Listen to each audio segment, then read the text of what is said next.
So in today's video, if you hadn't guessed already, we are starting work on the Boxster finally. So the plan is, I have most of the parts, I think. I've had them for a while. The plan is I'm going to start on the rear. I'm hoping the front should be fairly simple, i.e. new bonnet. The rear obviously is a bit more complicated. So what we're first going to do is pull this crash bar out. So I have a dozer which I bought for when I did the Mustang. I do think it's pretty useless, however, it is the best tool I've got available to me, so we're going to give it a go. I'm going to find some way of pulling this out here, pulling as much of this damage out as I can, and then we will look at removing all the spot welds for this panel, and removing this panel, and also removing any other broken trims we've got as well. No idea how long it's going to take. So I don't want to make any promises as to what you're going to see in today's video, but I'm hoping to make obviously as much progress as possible. So as always guys, if you do enjoy these types of videos, please do like and subscribe if you haven't already. And also head over to my Instagram as well, which is saving_salvage. Now if you haven't seen the Porsche videos before, I think I've got 2 before it where I unveiled it and went around the initial damage. So click in the top corner to have a look at those videos if you haven't seen them already. So first thing I'm gonna do is just get it on the ramp, raise it in the air a little bit and go and get my dozer. Now I'm gonna try something a little bit unorthodox. The dozer requires you to clamp the undersill of the car. It uses basically the sills of the car as a counter hold. But when I was doing the Mustang, they came off really easily and it really annoyed me. And I've just had a look and they're not very accessible on this at all. It looks like I'll have to remove all the side skirts and there's not much to grip onto. So I'm trying something different. If you look here, we have a JCB. Now I'm going to try and use that as my counter hold, and I've got a strap here. I'm hoping this isn't going to be too difficult to pull out because it is only a crash bar. So I'm going to try it. What's the worst that can happen? It won't work. So I'm going to put a strap around, hopefully around the bottom of the crash bar, strap it to that and just ratchet it up and see what happens. It'll either work or it don't. No harm in trying though.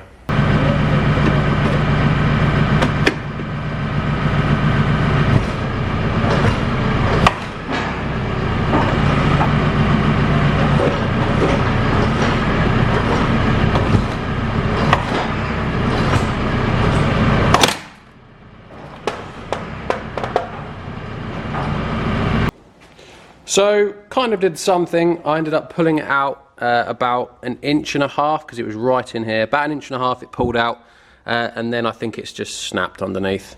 Yeah, I think it's just pulled away from underneath and snapped at the bottom.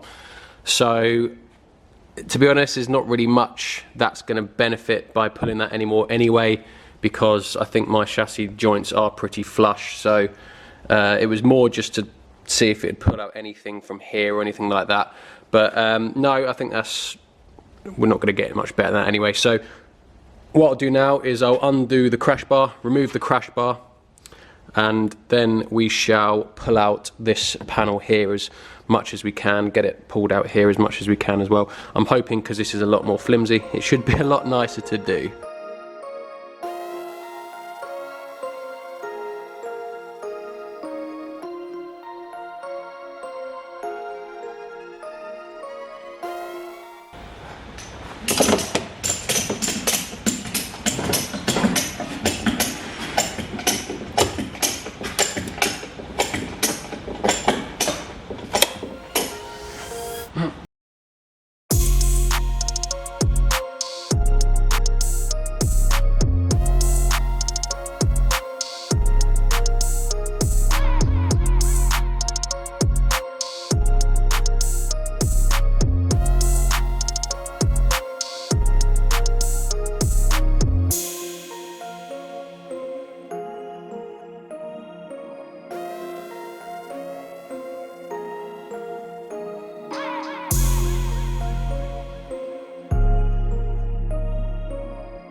So that was interesting, and it has actually gone in the end very well. So as you can see, I've cut out all the old plate here, gone very well. I mean, this floor pan, I didn't think it was as bad as it actually is. Can't obviously use that again. I have just ordered a new one. That'll be here probably 3 or 4 days, so I'm going to replace this panel as well. But yeah, this was very tricky because if you look at this side, look, you're covered in seam sealer. You can't see much, but even when you grind it back, it's very, very difficult to see the spot weld holes, as in near on impossible. So it's not until you keep grinding, and you eventually see a very faint little divot, and then I just drilled like there, look, see there, and that's actually easy, that one. That's very easy to spot. These ones are the difficult ones down here.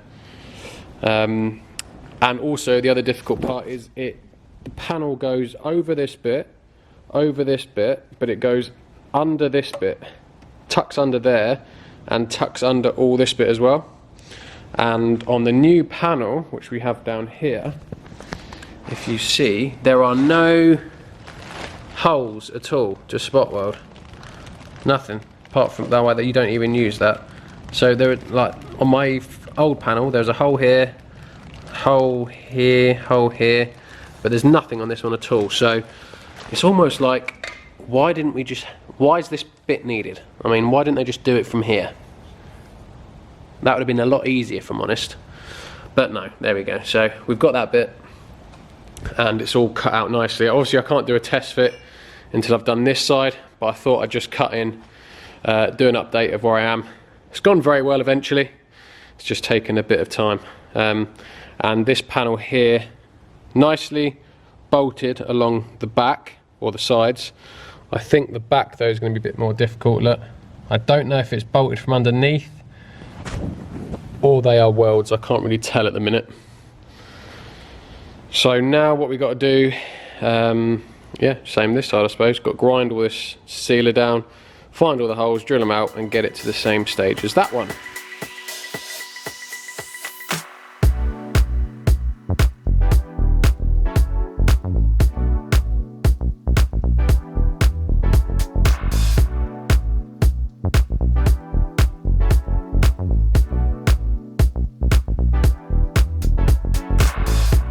So again, this side has gone very nicely indeed. Everything's off. It took me a lot less time this time because I knew a lot better what I was doing, so it was probably half the time. So that's all out nicely, all perfect, nothing's gone wrong. This panel might be a bit of an issue, but there's screws all along each side, which I have just removed, and it is still pretty solid in there with sealant. So what I'm actually going to do, I've had a look on the gullies in there. There's nothing directly below any of these gullies each side. So what I'm going to do is I'm going to get my grinder and just cut all down there and all down this side as well, possibly along the back, so I can lift this main panel out, which gives me a lot more room to be able to then chisel the remains off this side, and possibly maybe even give me a bit more room to do across the back. So that's the plan. So cut along there, maybe along the back somewhere, just so I can get this panel out and then see my options.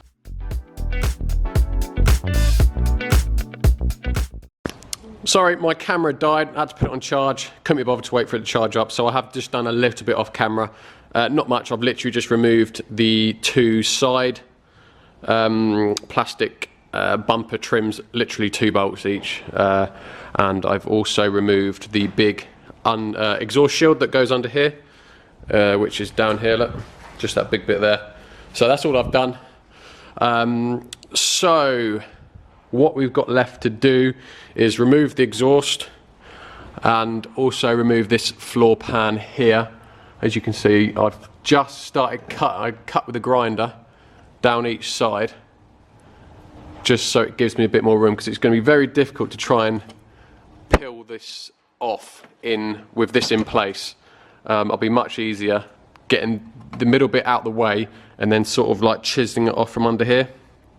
So that's the plan. Unfortunately, it's not bolted at the back there. They are spot weld, so I'm going to have to try and drill all these out. Oh, bit of a nightmare, but There we go. So that is what we're going to try and do now for the rest of the video, is just try and get this piece off here and there, and the exhaust off. We'll get the exhaust off as well, and then that should be it, fully stripped back.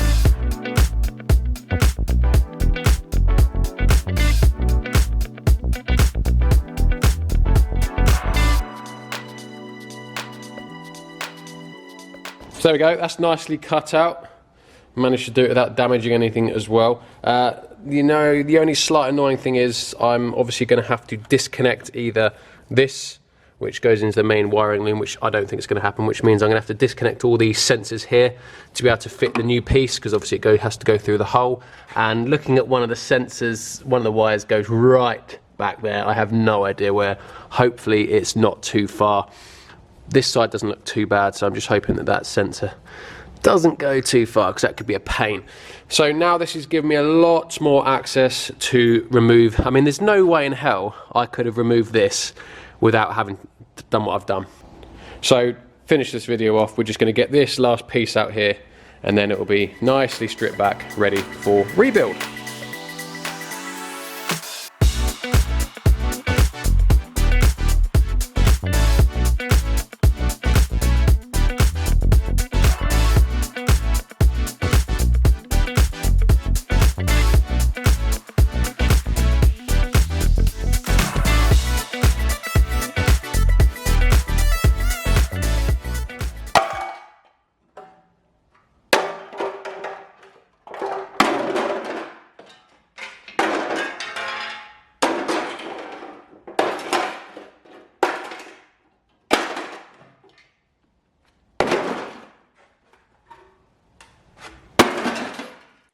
Right guys, we are now in a position where the car is pretty much normal. No after effects from a crash damage apart from the exhaust, but I'm going to sort that out at a later date. So we've got all our panels off now nicely. It's all actually gone pretty well. This back bit was a bit of a pain in the ass to get off because of the way the panel, it lipped down. So there's no way I could chisel up and get under there. So as you can see, look, nothing major, but I had to grind into it and then chisel it off each way from there. But it went pretty well. So all I've got to do now is get rid of all this seam sealer, grind all that down, and then when the new panel comes, I'm really hoping I don't have to drill holes in for all these, but judging by the other panel I've got, I probably will. It will be then a case of spot welding it down everywhere, putting loads of seam sealer on it as well, getting that panel in position, and then we can build up the back and do the rest. But I'm happy with the progress we've made today. Everything has gone quite swimmingly actually, just time consuming as you'd expect, but all the panels have come out nicely, and also hasn't revealed any extra damage. Everything else looks spot on, so I'm happy with that. So guys, that is it for today's video. Happy with the progress we've made today on the Boxster. Now in the next video, I don't really know what it's going to be, because I think I'm going to have to wait another 4 or 5 days for the panel to turn up on this. So I don't know whether the video is going to be on the Porsche. I don't know whether my supercharger is going to turn up in time either. So I may reveal the next project that I've had for months. It's going to get quite hard to hide it from you now, because I've just got a pallet of parts for it outside that I need to check, and also it's going to be quite hard for me to hide them. So I don't know which next video is going to be, depending on if any parts turn up in time. But if they don't, it will be on the new project, guys. So as always, thank you very much for watching, and I'll catch you in the next one. Cheers guys.